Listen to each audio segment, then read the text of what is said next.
বাঁচলে গাজী, মরলে শহীদ। একজন মানুষ যখন এই চেতনায় তার নিজেকে ধারণ করে ফেলে, তার জন্য পৃথিবীর সবকিছুই জয় করা সম্ভব। আর যখন একটা জাতির মধ্যে এই ইন্সপিরেশন বা এই চেতনাটা কাজ করা যায়, তখন ওই জাতি যে কোনো কিছু ঘটাই দিতে পারে। সবে শুরু, কিন্তু এর মাঝেই এমন এক খবর এসেছে সবার পায়ের তলার মাটি সরিয়ে দিয়েছে। হঠাৎ করে এমন এক প্রস্তাব দিয়ে বসেছে যা শুনলে হার্ট অ্যাটাক হতে পারে। জামাত শিবির আলেম ওলামাদের বিরাট বিজয়। হ্যাঁ, ভারতের দালাল তৈরির সিদ্ধান্তকে উপেক্ষা করে বিএনপি সরকার লাইনে আসতে বাধ্য হয়েছে, আমাদের দাবি মানতে বাধ্য হয়েছে। এটা একটা সুখবর, আলহামদুলিল্লাহ। বেগম খালেদা জিয়ার সন্তান, কান খাড়া করে শুনে রাখেন, 70% জনগণের বিপক্ষে গিয়ে দেশের ক্ষমতার মস্তদে টিকতে পারবেন না।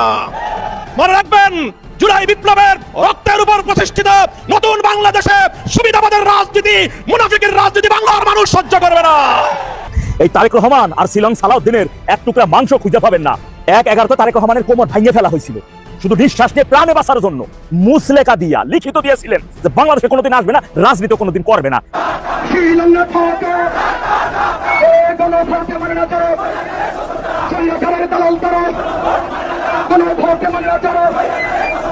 বর্তমান ক্ষমতাসীন দল বিএনপি সরকারের জুলাই জাতীয় সনদ এবং 70% মানুষের দেওয়া গণভোট বিরোধী চরম হঠকারী এবং অহংকারী অবস্থানের বিরুদ্ধে কিভাবে এই একটিমাত্র সমাবেশ বর্তমান সরকারের ভিত্তিমূল নাড়িয়ে দিয়েছে, যা শুনলে বিএনপি সরকারের নীতি নির্ধারকদের রাতের ঘুম চিরতরে হারাম হয়ে যেতে বাধ্য।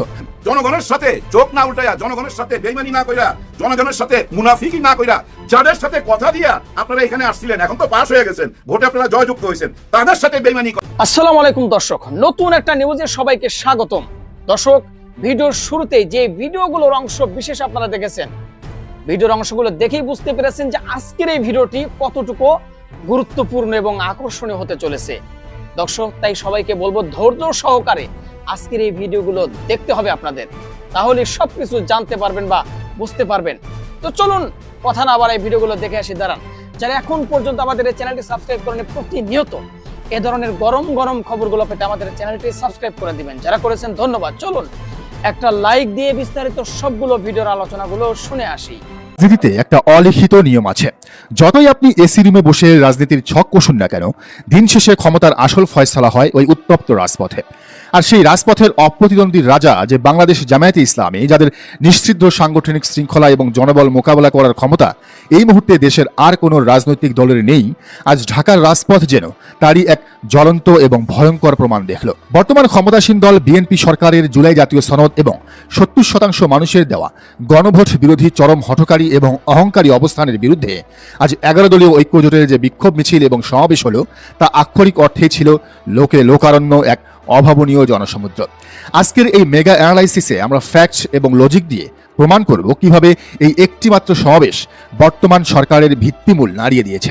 শুধু তাই নয়, আমরা উন্মোচন করব এই সমাবেশ থেকে দেওয়া এনসিপি নেতা নাহিদ ইসলামের একটি ঐতিহাসিক আহ্বানের পেছনের আসল মাস্টার প্ল্যান, যা শুনলে বিএনপি সরকারের নীতি নির্ধারকদের রাতের ঘুম চিরতরে হারাম হয়ে যেতে বাধ্য। প্রথমে আসুন আজকের রাজপথের হিসাবটা একটু মিলিয়ে নেই। রাজনৈতিক বিশ্লেষকদের ধারণা এবং মাঠ পর্যায়ের প্রাথমিক হিসাব বলছে, আজকের এই 11 দলীয় ঐক্যজোটের সমাবেশে কেবল জামায়াতে ইসলামীর ঢাকা মহানগর উত্তর এবং দক্ষিণ শাখা থেকেই অন্তত 1 লাখ ডেডিকেটেড নেতাকর্মী অংশ নিয়েছেন। একবার চিন্তা করে দেখুন দর্শক, শুধু ঢাকা মহানগরের 2টি শাখা থেকে যদি 1 লাখ মানুষ রাজপথে নেমে আসে, তবে পুরো দেশব্যাপী তাদের সাংগঠনিক সক্ষমতার রূপটা কতটা ভয়ঙ্কর হতে পারে। নির্বাচনের পরে বিএনপি হয়তো ভেবেছিল 209 সিটের বিশাল মেজরিটি পেয়ে তারা যা খুশি তাই করবে, জুলাই সনদকে আস্থা করে ছুঁড়ে ফেলবে, আর কেউ তাদের কিছুই করতে পারবে না। কিন্তু আজ বায়তুল মোকাররমের উত্তর গেট থেকে পল্টন পর্যন্ত বিস্তৃত এই বিশাল জনসমুদ্র বিএনপিকে এক চরম এবং বাস্তব সতর্ক বার্তা দিয়ে গেল। মিছিল শেষে বায়তুল মোকাররমের সামনে দাঁড়িয়ে 11 দলীয় ঐক্যজোটের শীর্ষ নেতারা বিএনপির উদ্দেশ্যে যে কথাগুলো বলেছেন, তা প্রতিটি সচেতন নাগরিকের হৃদয়ে গেঁথে যাওয়ার মতো। বক্তারা অত্যন্ত ক্ষোভ এবং লজিকের সাথে স্মরণ করিয়ে দিয়েছেন, যে জুলাই গণ অভ্যুত্থানের হাজারো শহীদের রক্তের উপর দাঁড়িয়ে তরুণদের আত্মত্যাগের উপর পা রেখে বিএনপি আজ ক্ষমতার মসনদে বসেছে, সেই শহীদদের স্পিরিট এবং রক্তের সাথেই আজ তারা চরম বেইমানি করছে। ক্ষমতায় বসার আগে বিএনপি জুলাই সনদ মেনে নেওয়ার ভান করেছিল, কিন্তু ক্ষমতায় বসেই তারা পতিত স্বৈরাচার শেখ হাসিনার রেখে যাওয়া সংবিধান আঁকড়ে ধরে ক্ষমতা কুক্ষিগত করার মাস্টার প্ল্যান সাজিয়েছে। তাদের সব লাগবে, শেখ হাসিনার সিস্টেম লাগবে, শুধু শেখ হাসিনা ছাড়া। ঐক্যজোটের নেতারা আজ অত্যন্ত পরিষ্কার ভাষায় হুঁশিয়ারি দিয়ে বলেছেন, শহীদদের রক্তের সাথে এই বেইমানির ফলাফল হবে বর্তমান সরকারের জন্য অত্যন্ত ভয়াবহ। ইতিহাস সাক্ষী, যারা রাজপথের মানুষের সাথে প্রতারণা করেছে, রাজপথই তাদের চরম পতন নিশ্চিত করেছে। কিন্তু প্রিয় দর্শক, আজকের এই বিশাল সমাবেশের সবচেয়ে বড় চমক, সবচেয়ে বড় বোমশেলটি ফাটিয়েছেন তরুণদের দল জাতীয় নাগরিক পার্টি বা এনসিপির শীর্ষ নেতা নাহিদ ইসলাম। তিনি শুধু সরকারের সমালোচনা করেই ক্ষান্ত হননি, তিনি এমন একটি আহ্বান জানিয়েছেন যা আগামী দিনের রাজনীতির পুরো দৃশ্যপটই পাল্টে দিতে পারে। নাহিদ ইসলাম আজ প্রকাশ্যে হাজার হাজার মানুষের সামনে সদ্য সাবেক প্রধান উপদেষ্টা এবং শান্তিতে নোবেলজয়ী ডক্টর মোহাম্মদ ইউনূসকে 11 দলীয় ঐক্যজোটের সাথে রাজপথে আন্দোলনে নামার আহ্বান জানিয়েছেন। সাধারণ চোখে এটিকে হয়তো একটি আবেগী রাজনৈতিক বক্তব্য মনে হতে পারে, কিন্তু যারা রাজনীতির ভেতরের খবর রাখেন, যারা ডিপ পলিটিক্স বোঝেন, তারা জানেন যে নাহিদ ইসলাম এই দাবিটি স্রেফ হাওয়ায় ভাসিয়ে দেননি। অত্যন্ত বিশ্বস্ত এবং উচ্চপদস্থ সূত্রগুলো নিশ্চিত করেছে যে নাহিদ জেনে শুনেই এবং একটি নির্দিষ্ট সিগন্যাল পেয়েই এই দাবিটি রাজপথে তুলেছেন। মূল সত্যটি হলো, ডক্টর মোহাম্মদ ইউনূস নিজেও বর্তমান বিএনপি সরকারের এই চরম গাদ্দারি এবং ক্ষমতা কুক্ষিগত করার অপচেষ্টার বিরুদ্ধে রাজপথের এই আন্দোলনে অত্যন্ত সক্রিয়ভাবে অংশ নিতে চান। একটু গভীরভাবে চিন্তা করে দেখুন, ডক্টর মোহাম্মদ ইউনূসের মতো একজন বিশ্ববরেণ্য এবং সর্বজন শ্রদ্ধেয় ব্যক্তি কেন রাজনীতিতে বা রাজপথে নামতে চাইবেন? কারণটা খুব সিম্পল এবং লজিক্যাল। এই জুলাই জাতীয় সনদ এবং এর উপর ভিত্তি করে হওয়া গণভোট, এই দুটো জিনিস হলো ডক্টর মোহাম্মদ ইউনূসের নেতৃত্বাধীন অন্তর্বর্তীকালীন সরকারের সবচেয়ে বড় অর্জন এবং রাষ্ট্র মেরামতের সবচেয়ে শক্ত ভিত্তি। তিনি তার মেধা, আন্তর্জাতিক প্রভাব এবং সর্বজনীন গ্রহণযোগ্যতা কাজে লাগিয়ে এই দেশটাকে স্বৈরাচারের খাত থেকে টেনে তুলে একটি সুন্দর নির্বাচনের পথ তৈরি করেছিলেন। কিন্তু আজ যখন তিনি দেখছেন যে তার সেই গড়ে দেওয়া ভিত্তিটিকে বর্তমান সরকার স্রেফ ক্ষমতার লোভে ধ্বংস করে দিচ্ছে, তখন তিনি তো আর চুপ করে বসে থাকতে পারেন না। ইতিমধ্যে অত্যন্ত নির্ভরযোগ্য আন্তর্জাতিক সূত্রগুলো থেকে জানা গেছে, ডক্টর মোহাম্মদ ইউনূস বিশ্বের বিভিন্ন গুরুত্বপূর্ণ ফোরামে পশ্চিমা রাষ্ট্রপ্রধানদের সাথে এবং আন্তর্জাতিক মানবাধিকার সংস্থাগুলোর কাছে বিএনপির এই জুলাই সনদ লঙ্ঘনের বিষয়টি নিয়ে অত্যন্ত গুরুত্বের সাথে কথা বলেছেন। তিনি আন্তর্জাতিক সম্প্রদায়কে বোঝাতে সক্ষম হয়েছেন যে বাংলাদেশ যদি জুলাই সনদ এবং গণভোটের রায়কে সম্মান না করে, তবে দেশটি আবারও একটি একদলীয় স্বৈরাচারের দিকে ধাবিত হবে। আর এর পরপরই নাহিদ ইসলামের এই রাজপথে নামার আহ্বান প্রমাণ করে যে ডক্টর মোহাম্মদ ইউনূস আর শুধু ড্রয়িং রুমে বা আন্তর্জাতিক ফোরামে বসে থাকবেন না। বিএনপি যদি জুলাই সনদ এবং গণভোট না মানে, তবে তিনি সরাসরি এদেশের সাধারণ মানুষ এবং তরুণদের সাথে নিয়ে রাস্তায় নামবেন। এখন আসুন সবচেয়ে ভয়ঙ্কর এবং ক্রুশিয়াল সমীকরণটিতে। যদি সত্যিই ডক্টর মোহাম্মদ ইউনূস রাজপথে নামেন, তবে বিএনপির জন্য পরিস্থিতি কতটা ভয়াবহ হবে তা কি আপনারা কল্পনা করতে পারেন? বিএনপি হয়তো লাঠিয়াল বাহিনী বা প্রশাসন দিয়ে সাধারণ রাজনৈতিক দলের আন্দোলন দমন করার চেষ্টা করতে পারে, কিন্তু যখন ডক্টর মোহাম্মদ ইউনূসের মতো একজন আন্তর্জাতিক আইকন, যার সাথে পশ্চিমা বিশ্বের বিশেষ করে আমেরিকার সরাসরি এবং অত্যন্ত গভীর সম্পর্ক রয়েছে, তিনি যখন রাজপথে নামবেন, তখন কি বিএনপি পুলিশ দিয়ে তাকে টিয়ার গ্যাস মারবে, নাকি তাকে অ্যারেস্ট করবে? ডক্টর মোহাম্মদ ইউনূসের গায়ে একটি আঁচড় লাগলে মুহূর্তের মধ্যেই পুরো বিশ্ব বিএনপির বিরুদ্ধে অর্থনৈতিক এবং কূটনৈতিক অবরোধের পাহাড় দাঁড় করিয়ে দেবে। শুধু আন্তর্জাতিক চাপই নয়, দেশের ভেতরেও এর প্রভাব হবে প্রলয়ঙ্করী। ডক্টর মোহাম্মদ ইউনূস এমন একজন ব্যক্তি যিনি কোনো নির্দিষ্ট রাজনৈতিক দলের নন, তিনি দলমতের ঊর্ধ্বে। তিনি যখন রাস্তায় নামবেন, তখন শুধু জামায়াত বা এনসিপি নয়, এদেশের সাধারণ খেটে খাওয়া মানুষ, সুশীল সমাজ, আপামর ছাত্র সমাজ সবাই তার পেছনে এসে দাঁড়াবে। একদিকে জামায়াতে ইসলামীর রাজপথ কাঁপানো নিশ্চিদ্র সাংগঠনিক শক্তি, অন্যদিকে এনসিপির মতো তরুণদের অদম্য আবেগ এবং সবশেষে ডক্টর মোহাম্মদ ইউনূসের গ্লোবাল এবং মোরাল অথরিটি। এই তিনটি সংমিশ্রণ ঘটলে তা এমন একটি রাজনৈতিক সুনামির সৃষ্টি করবে, যার সামনে বর্তমান সরকারের 209 সিটের অহংকার খড়কুটোর মতো ভেসে যাবে। বিএনপি সরকারের নীতি নির্ধারকদের এখনই অত্যন্ত ঠান্ডা মাথায় এই বিষয়টি অনুধাবন করতে হবে। আপনারা যদি ভাবেন যে সংবিধানের দোহাই দিয়ে গুম অধ্যাদেশ বাতিল করে আর কোর্টের ঘাড়ে বন্দুক রেখে আপনারা পার পেয়ে যাবেন, তবে আপনারা বোকার স্বর্গে বাস করছেন। 5 আগস্টের পর বাংলাদেশের মানুষ আর কোনো স্বৈরাচারকে মেনে নেবে না। জুলাই সনদ কোনো মামুলি কাগজ নয়, এটি হলো হাজারো তরুণের রক্তের লিখিত দলিল। এই দলিলের সাথে বেইমানি করলে ডক্টর ইউনূসকে যদি বাধ্য করা হয় রাজপথে নামতে, তবে আগামী দিনে বিএনপিকে যে চরম রাজনৈতিক এবং অস্তিত্বের সংকটে পড়তে হবে, তার পুরো দায়ভার বর্তমান সরকারকেই নিতে হবে। ক্ষমতার হাতবদল নাকি নতুন এক মহা ষড়যন্ত্র? আপনারা যা দেখছেন বাস্তবে কি তাই ঘটছে, নাকি পর্দার আড়ালে এমন এক মাস্টার প্ল্যান কষা হয়েছে যা শুনলে আপনার রাতের ঘুম হারাম হয়ে যাবে?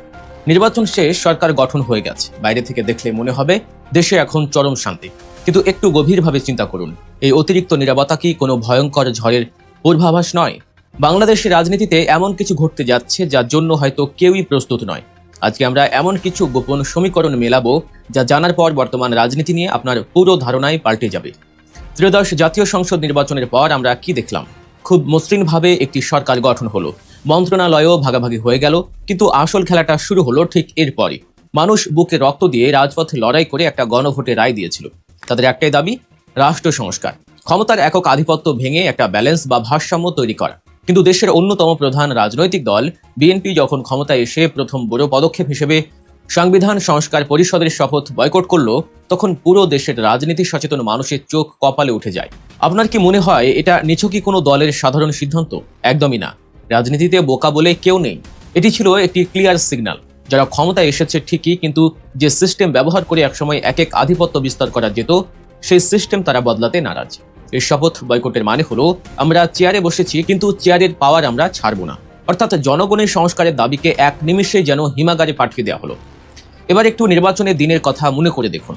কোনো বড় ধরনের মারামারি বা রক্তপাত হয়নি ঠিকই, কিন্তু ভোট গণনার সময় যা ঘটেছে তা নিয়ে হাজারো প্রশ্ন রয়ে গেছে। কোথাও কোথাও পোলিং এজেন্টদের বের করে দেওয়া হয়েছে, কোথাও আবার ভোটের ব্যবধান এতটাই অস্বাভাবিক ছিল যে সাধারণ মানুষের মনে গভীর সন্দেহের জন্ম নিয়েছে। সবচেয়ে আশ্চর্যের বিষয় হলো প্রশাসনের ভূমিকা। এত অভিযোগ, এত কানাঘুষা, অথচ প্রশাসন একেবারে নিশ্চুপ, যেন কিছুই হয়নি।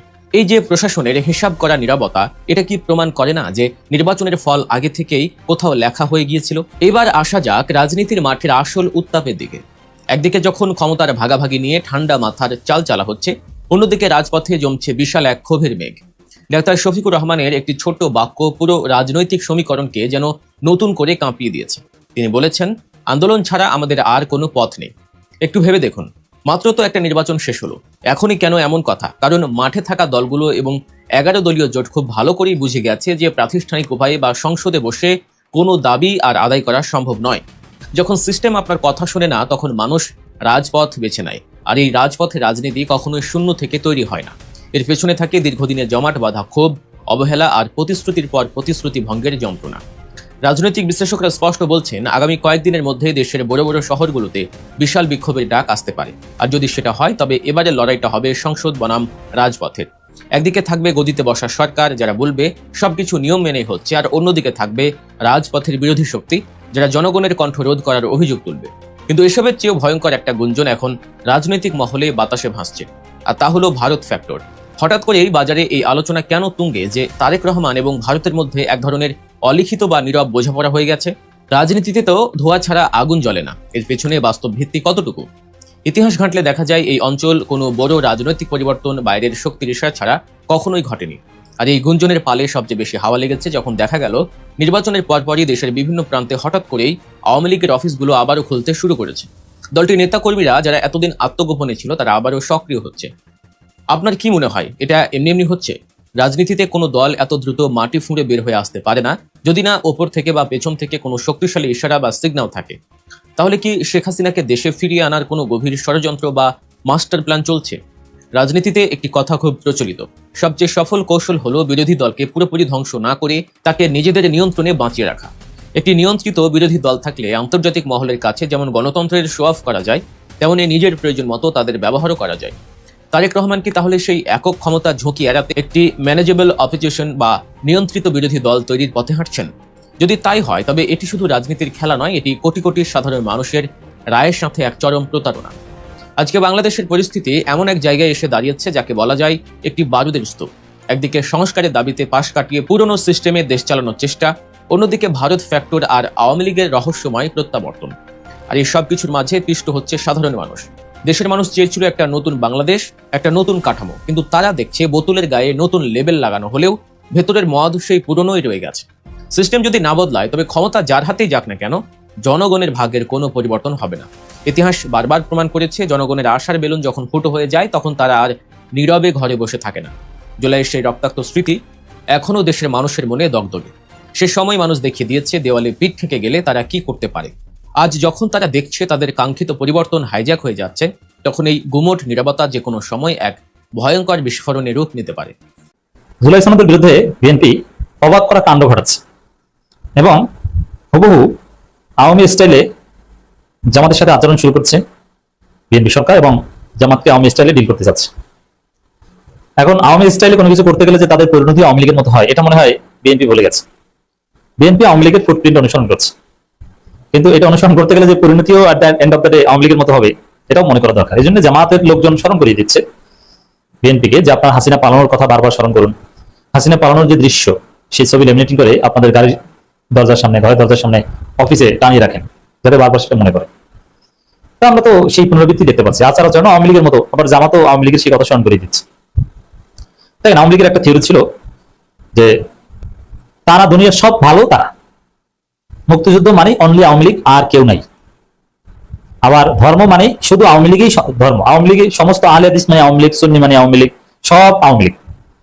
আর আওয়ামী লীগের বাইরে সব খারাপ, বিএনপি মানে খারাপ, জামাত মানে খারাপ, বিএনপি রাজাকার, জামাত রাজাকার, বিএনপি ধর্মবিরোধী, জামাত ধর্মবিরোধী, ধর্ম ব্যবসায়ী। আর একমাত্র ধর্মবিরু, একমাত্র আল্লাহর ওলি, সেটা আহলে হাদিসের আল্লাহর ওলি হোক আর সুন্নি আল্লাহর ওলি হোক আর দেওবন্দি বেরলভী আল্লাহর ওলি হোক আর কওমি জননী হোক, সবকিছু আওয়ামী লীগ। এ ধরনের একটা সুপিরিয়রিটি কমপ্লেক্সিটি আছে ছিল বিএনপির মধ্যে, আওয়ামী লীগের মধ্যে, এবং এভাবেই তারা অ্যাক্ট করতো, যার ফলে এক পর্যায়ে তাদের করুণ পতন হয়েছে। কারণ এগুলোর পরিণতি এরকমই। বিএনপি সেম দেখেন, জুলাই সনদের বিরুদ্ধে বিএনপি কাণ্ডটা দেখেন, যে জুলাই সনদ আর জুলাই সনদ, তারা বলছে জুলাই সনদ কিছু না। একদিকে দেখেন, একদিকে আইনমন্ত্রী বলছে জুলাই সনদ ওটা কিছু না, ওটা সর্বোচ্চ সে 91 সালের 3 জোটের রূপরেখার মতো, মানে জুলাই সনদ কিছু না, জুলাই সনদের কোনো আইনি ভিত্তি থাকতে পারে না, ওটা একটা আবেগ। বিএনপি বলছে এটা যে গণভোট ওটা কিছু না, গণভোটে 69% কেন, 100% হলেও ওটার কোনো দাম নেই। আরেকদিকে বলছে, একদিকে বলছে আমরা সংবিধান অনুযায়ী যাবো অমুক তমুক, আরেকদিকে বলছে যে আমরা জুলাই সনদ অক্ষরে অক্ষরে বাস্তবায়ন করতে চাই, জাতীয় সংসদের চিফ হুইপ। মানে কোনো কিছু মিলছে? জুলাই সনদ অক্ষরে অক্ষরে বাস্তবায়ন করতে চাইলে জুলাই সনদ অনুযায়ী সংবিধান সংস্কার পরিষদের শপথ আপনারা নেন নাই কেন? কিছুই করতে চাচ্ছে না, সব জুলাই সনদের বিরুদ্ধে বলছে, আর বলছে যে আমরাই জুলাই সনদ অক্ষরে অক্ষরে বাস্তবায়ন করতে চাই। ওই যে আওয়ামী লীগের মতো, তারা ধর্ম পালন করতে গেলে হত্যা করে, ধর্মবিরোধীদেরকে মারে, মসজিদের ভিতরে ঢুকে হামলা করে, নামাজ পড়া থেকে গ্রেপ্তার করে। এই কাজ আওয়ামী লীগ করেছে। আর তারপর আওয়ামী লীগ এসে বলতো যে আমরাই সবচেয়ে ধর্মবিরোধী, ধর্মের পক্ষে শুধু আমরাই, দাড়ি টুপি দেখতে ধরতো। তারপর তারাই বলতো যে আমরাই সবচেয়ে ধর্মবিরোধী। জুলাই সনদের বিরুদ্ধে সবকিছু করছে, জুলাই সনদকে তুচ্ছ তাচ্ছিল্য করা, অস্বীকার করা এবং এটাকে ছোট করা, সবকিছু করছে। আর বলছে যে আমরাই জুলাই সনদের একমাত্র পক্ষের শক্তি এবং অক্ষরে অক্ষরে আমরা জুলাই সনদ মানি, বাস্তবায়ন করছি। এটা হয় কিছু? এই কাণ্ড ঘটাচ্ছে, এটি তো আওয়ামী স্টাইল, এবং এর পরিণতি ভয়াবহ। যেমন আওয়ামী লীগের শেখ হাসিনার কাছে, শেখ হাসিনা মদ খেয়ে। শ্রোতা, আশা করি সবগুলো ভিডিও দেখেছেন এবং সকল বিশ্লেষকদের বিশ্লেষণগুলো মনোযোগ সহকারে শুনেছেন। তো প্রত্যেকটি বিশ্লেষকদের বিশ্লেষণ শোনার পরে আপনারা কি জানলেন, বুঝলেন? আপনাদের মূল্যবান মতামতটা ভিডিওর কমেন্ট বক্সে জানিয়ে দিন। আর হ্যাঁ, পারলে ভিডিওটি শেয়ার করুন। যারা এখন পর্যন্ত আমাদের এই চ্যানেলটি সাবস্ক্রাইব করেনি, প্রতিনিয়ত এই ধরনের গরম গরম খবরগুলো পেতে আমাদের চ্যানেলটি সাবস্ক্রাইব করে আমাদের সাথে থাকুন। ইতিমধ্যে যারা অলরেডি সাবস্ক্রাইব করে দিয়েছেন সবাইকে অসংখ্য ধন্যবাদ জানিয়ে ভিডিওটি এখানে শেষ করছি। ভালো থাকবেন সবাই, আল্লাহ হাফেজ।